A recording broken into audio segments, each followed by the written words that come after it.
Let's get it going from the start. So what I'm going to talk about today is balancing our health. And the big three pillars that I always talk about are the importance of movement, nutrition, and sleep. I think those are the three main things that everyone should be striving to balance out in their lives for good health and wellness.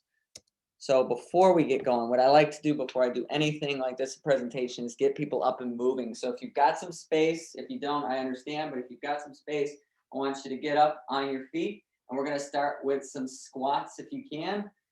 Anyone can join, get some movement involved. I like to get the blood flowing. And hopefully you guys already got that coffee. All right, and then the next move I want you to do is opposite elbow, getting a rotational movement to knee, a little balance here.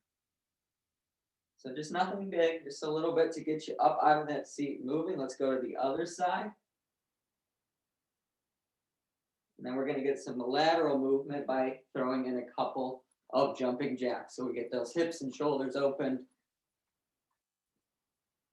And that is going to bring us into our next slide. So just a little movement makes you guys are up and ready to learn some information here. So we're going to talk about the importance of activity first. And besides the obvious that physical activity is amazing for our physical health and wellness, it does wonders for our mental and emotional health as well, allowing our brains to function better and help control our mood, and most importantly, reduce that stress we have in our life.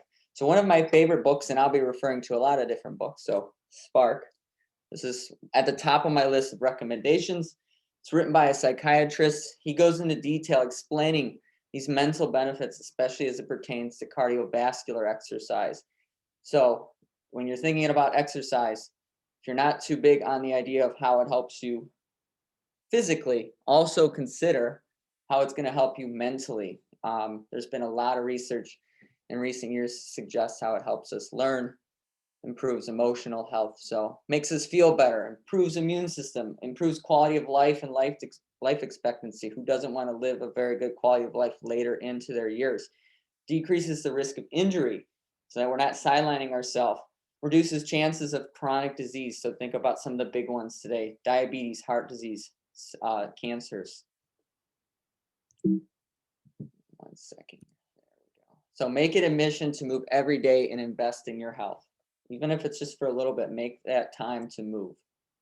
So the breakdown of exercise. The way I like to break it down is our strength and resistance training, our cardio or aerobic training, and mobility flexibility training. Now for general public, you should be getting a certain balance of all of these. For collegiate and pro level athletes, this is going to be a little different. You got to specialize a little bit more. But strength training, 2 to 3 times per week. It's going to improve your musculoskeletal system by improving bone density, muscular strength, and even help with balance. Your cardio is going to be very important in improving heart and lung health. I know a lot of people that are big on strength training and they kind of just throw cardio to the back burner, but the heart and the lungs are what help get oxygen out to those working tissues. So we need to make sure we're focusing on our cardiovascular, cardiorespiratory health as well, especially nowadays with something like COVID that attacks your lungs. Mobility and flexibility training, 3 times or more per week. Consistency is key here.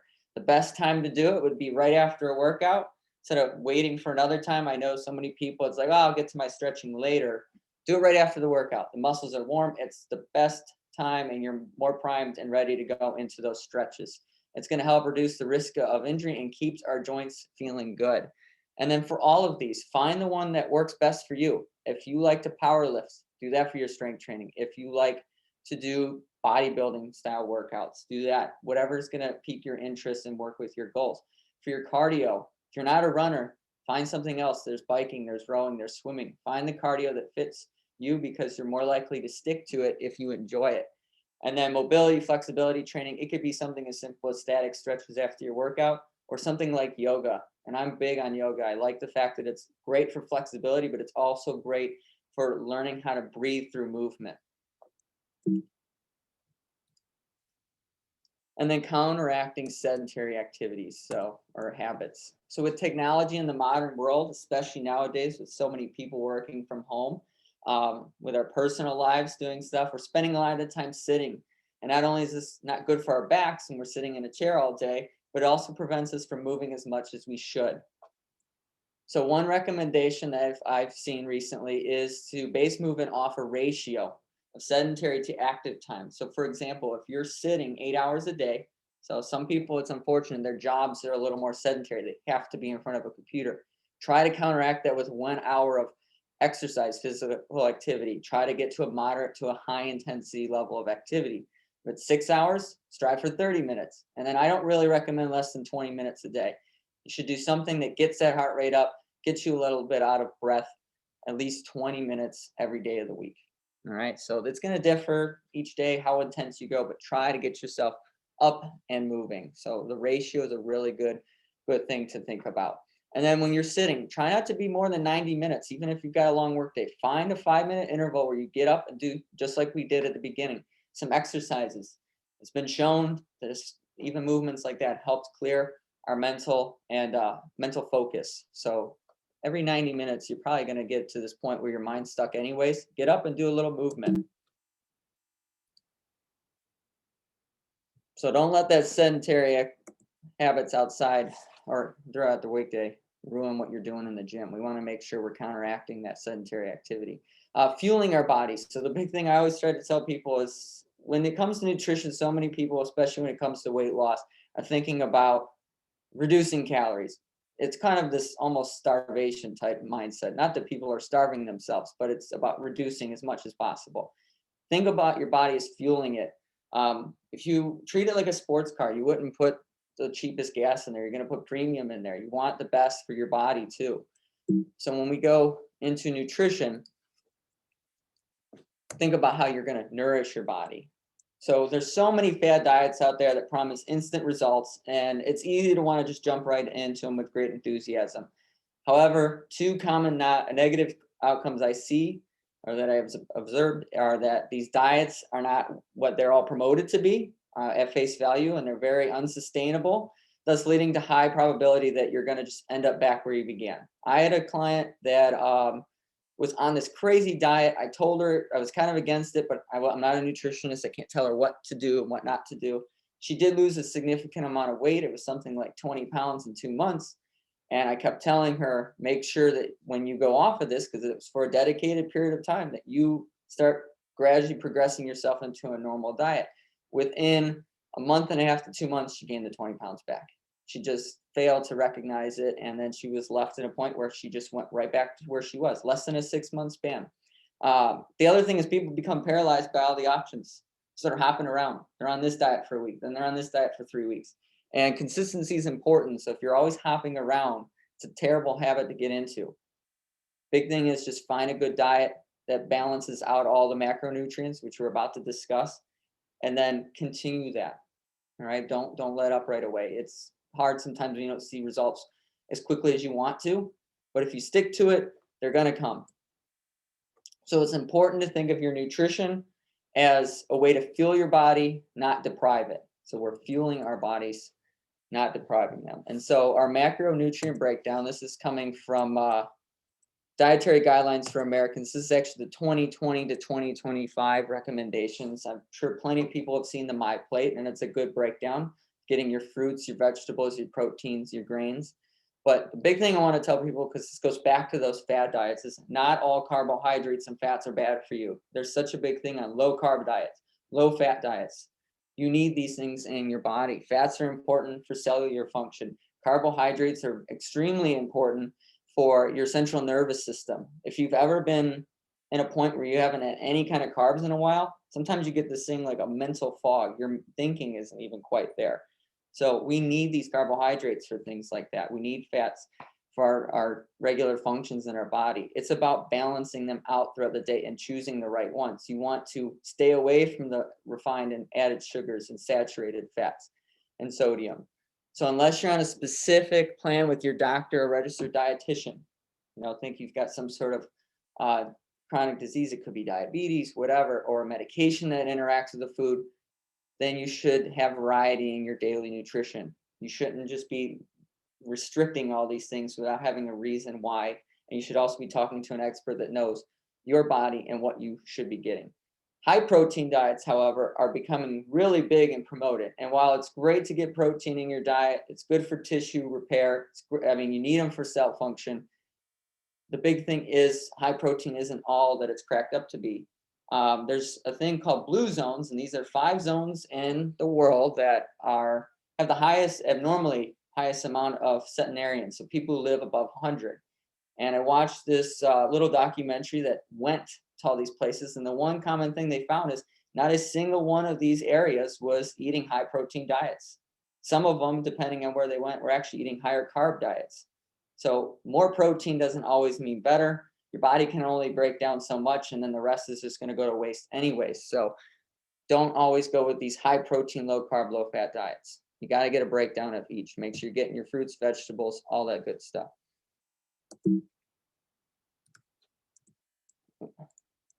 So balancing calories. This is the simplest form I always explain to my clients when it comes to kind of finding that calories in, calories out. So 1 pound of fat is equal to 3,500 calories. So if the goal is to lose, let's just say even weight gain, we'll go weight loss and weight gain, and we want to achieve 1 to 2 pounds a week. That means up to 1,000 calorie deficit, and that seems very intimidating. 1,000 calories, and if you're thinking at it from strictly a nutrition standpoint, it is. That's a lot to break your, go down in calories. But nutrition is not the only way to achieve this. This is why we need to balance exercise and nutrition. All right, you can't even working out. Try putting in 1,000 calorie workout. It's really tough, and you can't outrun a bad diet. So, got to make sure that we're kind of getting a little bit of both. We're balancing this out here. So, if you're at a certain caloric consumption and you're noticing you're not losing weight, the goal is going to be try to drop it by 500, and then try to burn an extra 500 through some sort of exercise. So maybe you get a 60-minute workout, a HIIT workout that burns 400 to 500 calories. Add more walking in, more steps throughout the day. Get those extra 500 calories burned, extra 500 taken, less taken in, and you're going to hit your 1,000 calorie deficit each day. If you're hitting that balancing point, and you're getting into a caloric deficit, you're going to lose weight. Now, if someone wants to gain weight, think muscle building, this is where it gets tough because you almost have to slowly increase your consumption, and sometimes it feels hard to do because you're always feeling full. It takes a little time to get used to that. But for most people, it's the weight loss.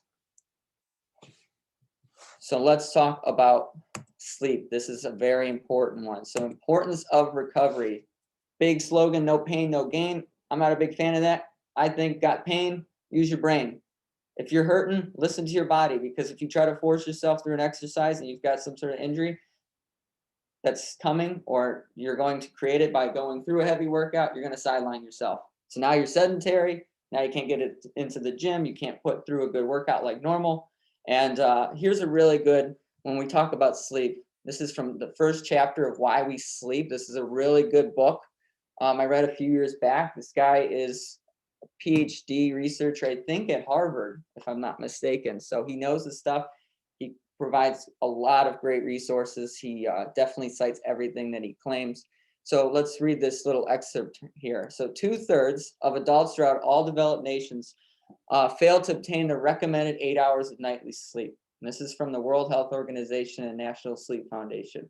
Routinely sleeping less than 6 or 7 hours a night demolishes your immune system, more than doubling your risk of cancer. Inadequate sleep, even moderate reductions for just 1 week, disrupts blood sugar levels so profoundly that you would be classified as pre-diabetic.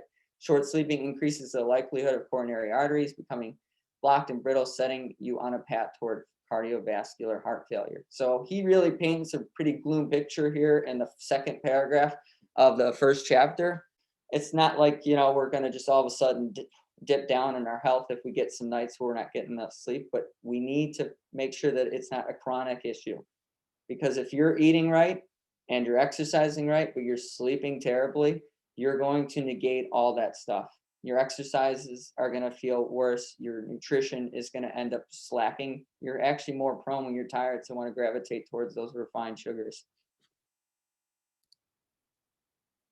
So our muscles grow while we're asleep. So it's a misconception that everyone thinks while we're lifting weights, that's when the muscles are building. But in reality, that's when they're breaking down so that they can rebuild stronger. They are adapting to the stimulus afterwards. And so something like strength training, the highest level of growth hormone to help rebuild muscle tissue actually occurs while we sleep at night. So that's another important reason. If you're going to go through strength training and not sleep properly, you're kind of wasting your heavy strength training sessions. So don't waste those workouts. You're putting in the time, go ahead and get some sleep.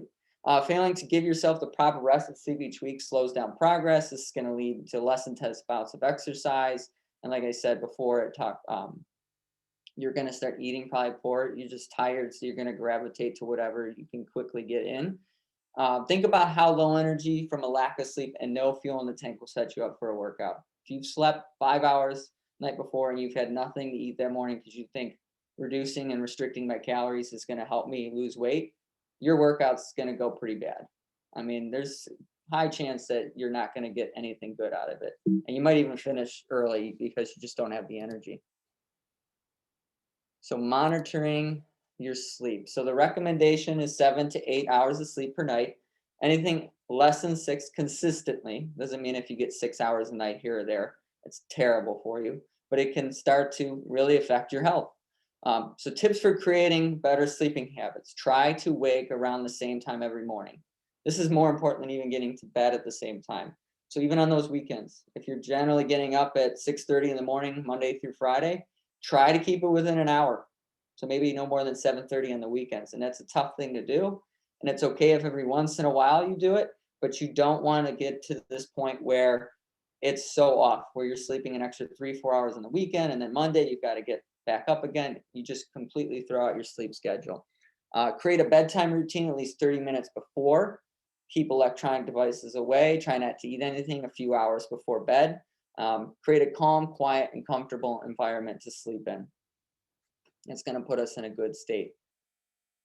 So the big thing is bringing this all together. So we go through nutrition, exercise, movement, and sleep, but they all kind of build upon one another. And this all comes down to creating good habits. If you don't create good habits, what I just told you isn't going to matter. The only way that this all works is by maintaining. So creating and maintaining. It's easy at first. You're super motivated. First few weeks, you're sleeping good, you're eating right. But if you're not maintaining it consistently, week in, week out, month in, month out, this is going to take some time. So be prepared for that. It's not going to just happen right away. Here's a really good quote from a book that I like, Atomic Habits. It's easy to overestimate the importance of one defining moment and underestimate the value of making small improvements on a daily basis. Too often we convince ourselves that a massive success requires massive action. So don't think that if you have 3 or 4 good workouts in a matter of 2 weeks that just is going to be it. It's consistently. You're better off doing lower intensity exercises for months than you are than having sporadic, really intense workouts, even if they feel great. Consistency is key. So don't go all in at once is my recommendation. It's better to pick one, pick exercise to focus on. And I'm not saying don't do the others, but focus on one. So maybe when you start, you focus on your workouts. You start eating healthier, you start trying to sleep better, but your main focus is exercise. Then you start thinking about, okay, I've got the exercise down. Let's start diving into that nutrition. Let's get that squared away. And then once that nutrition is better, then, okay, I'm not getting enough sleep. Let's start focusing on that because exercise and nutrition are taking care of themselves. I've gotten consistent with that. And then they're each going to build upon one another. So managing your time is very important. It's one of the most important things you could do. Everyone values money. I value time even more so. We live in what feels like a 24/7 world. So the common mindset is I don't have time. Well, let's just do a little math here. Let's just assume you're doing 30 minutes a day, 7 days a week. It's 168 hours in a week and you're doing 30 minutes a day. That's 3.5 hours. You get to a point where that's only 2% of your time. That's how small it is. 30 minutes, 7 days a week consistently for months is going to have a big impact on your health. So how many can say they spend less time per week watching TV or going through social media? Some people will probably spend 3.5 hours in one day. So this is where it comes to deciding what I need to prioritize. I need to spend less time watching TV, social media. I got to spend more time. I got to spend more time moving. Best thing you can do is schedule it. I like to use Google Calendar, but if you're old school way, I like to do pen and paper. Do that because you've created the time for yourself. It's now in your schedule and you can see it there to check in on. So determining what's essential. And I hope now I've convinced you all how essential your health is if the impacts of COVID-19 haven't already. and finding that time to take care of our bodies, we have to make decisions that are important to us. So is your health important to you? Where do you put that on your priority list? So sometimes it's going to mean sacrificing something else in our lives so that we can, take care of this. Think about someone who likes to go out a lot and you're eating a lot of greasy foods at the bar or restaurants and you're drinking a lot. You might have to sacrifice. I mean, not to say you can't, but not as much so that you can get on this health and wellness journey. You have to make sure to understand and accept this at the beginning because it's easy to get going at first and then it leaves a bad taste in your mouth when you haven't taken the time to consider this. And then you're like, this is terrible. If you put it in your mind from the beginning, I'm willing to sacrifice this and this to improve my health, you're going to go in with a much better mindset. So if you don't prioritize your life, someone else will. And that's from another great book I like, which is called Essentialism. It kind of talks about how less is more in our lives. And so for a conclusion, let's just kind of do the rundown. Make moving fun. Find the activities that are fun to you. If you don't like to run, don't run. If you don't like powerlifting, but you prefer resistance bands for strength training, do the resistance bands. Never underestimate the power of good night's sleep. Be mindful of what you're putting in your body. Just remember, it takes time to build these habits into our lives. So you have to be ready that it's going to take a little time. It's not going to be instant, but the investment is well worth it. You'll start to realize once you put those months in and you look back, you're not going to regret taking care of yourself by doing all those little things that help build upon and improve your health. And then with further ado, any questions? I'll leave it open for that. If anyone can't think of any questions before we head off here, I put my contact info. Feel free to reach out. I love to respond back to people.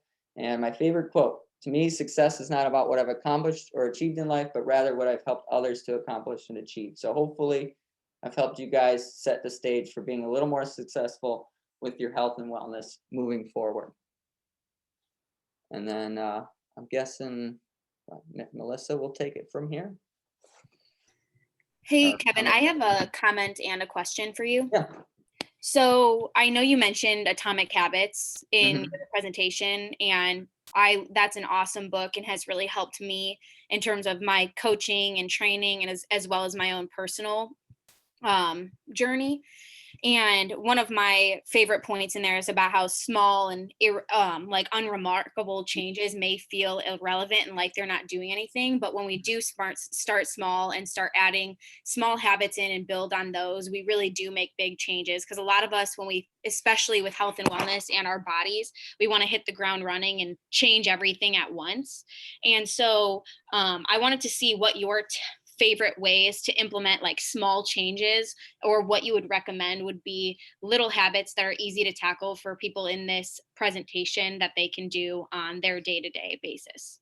So little things, and especially breaking it down into kind of that smaller mode. So like exercise, if you're first getting into it, maybe you're not going for a full 45-minute session. Maybe you're breaking it into a 10-minute session at a pretty good intensity. And maybe you do 2 10-minute sessions in a day. You break them up. So it doesn't seem so big. But as the weeks go on, you build upon that. And at first it seems small, but then it gets bigger. Next thing you know, it's been a month and now you're working your way up to 45-minute workouts.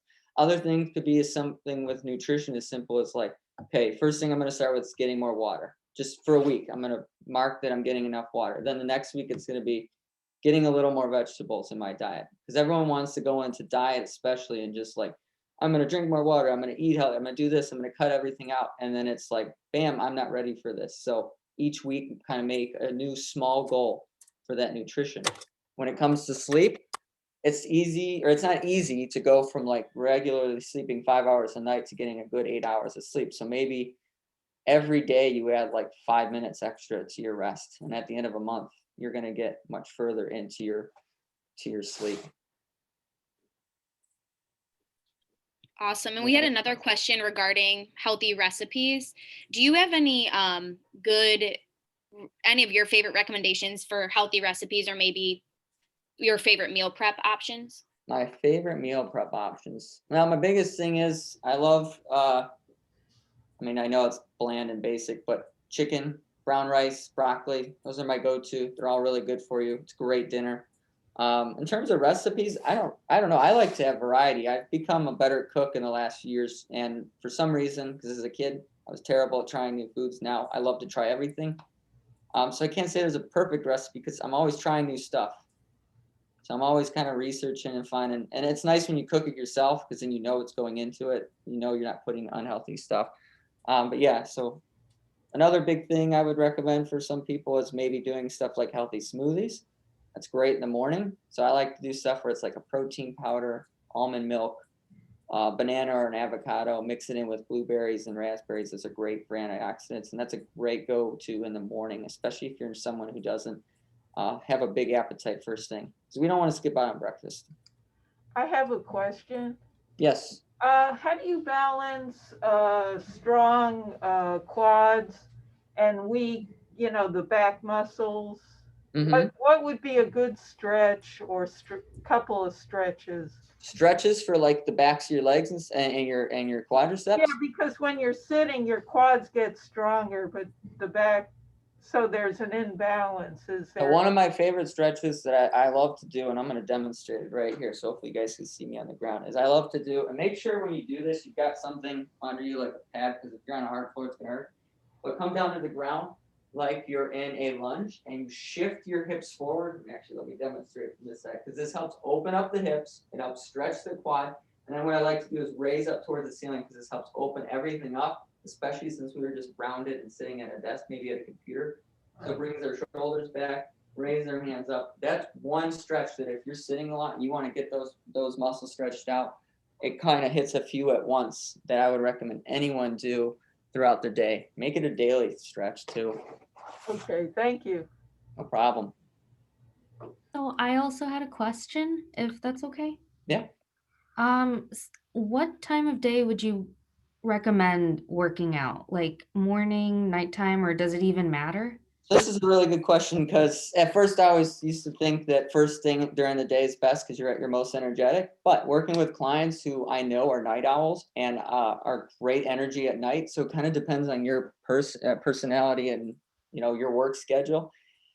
It's just dependent. So maybe test out everything. You might find out early morning workouts work great. Some people despise them. You may find out that late evening works. It's kind of trial and error at first. Maybe if you could fit one in the middle of the day, that's what I like to do. I'm not necessarily huge on first thing in the morning all the time. And I don't like late night workouts. So if I can do like a lunch hour one, that's what I will do. But it really comes down to you. I know people who work late jobs and they get up late. So telling them to work out at 6 a.m. is unrealistic. They're never going to stick to it. So you kind of just got to try it out for yourself and then match it up with your work and school schedules too. And then I actually had a follow-up. I Mhm. saw this on social media, so it might not be true. When you're having a meal with a bunch of carbs, is it better to have it in the daytime or at nighttime? Because I heard during the daytime you can probably burn it off, but I don't know if that's actually true. I actually kind of agree with that. So one big recommendation I tell people is, well, I'll kind of go like, so there's a big thing, a reverse pyramid I've heard, where you eat a big breakfast, you have a decent sized lunch, and you keep dinner small. And you always should keep dinner small because what most people do is they eat late at night and then they go to bed a couple hours later and then they're like, just sit that all those calories are sitting in there. You're not burning them. So you might want to keep it lower fat, lower carbs late at night. Plus lower carb or a lot of carbs late at night might actually disrupt your sleep. So maybe keep it more protein and fats late in the evening. What I like to think of it is like a diamond shape. I keep a moderately sized breakfast because I don't believe in going fasted in the morning. I make my lunch the biggest, and that's where I have most of my carbs because I have the rest of my day to burn them off, and then I keep my dinners lower carb, and then more protein, good healthy fats. Thank you so much. Mhm. Thank you. Anything else here? Hey Kevin. Hello. Good to see you. Good to It's see been a you. while. Question on like snacking. Do you Yes. like snacking? Do you like doing like small, teeny tiny meals during the day? Is that good? Or would you recommend not I am snacking? very big on the multiple meals. I can't go more than like 2 hours without having anything. So I just make my meals smaller than the average. I don't do the 3 big meals. Okay. 'Cause I'll end up snacking and eat way too many calories. So I probably go every 2 to 3 hours and I'd say 5 meals a day. So I have a moderate breakfast, a mid-morning snack that's about the same size, a big lunch, an evening snack, and then my dinner is probably, like I said, something like chicken, broccoli, and rice. And I try to eat that a couple hours before bed. So definitely on the small but more frequent meals. Plus, it's been shown to regulate blood sugar better, Oh, okay. which is great for your health. Cool. Thank you. Anyone else? All right, well, thanks everybody. We are at our time limit, but as Kevin said, you can go ahead and contact him I'll bring at it any back. point in time if you have more questions. So thank you, Kevin, for a great presentation. And thanks again to Medical Mutual for being our presenting sponsor.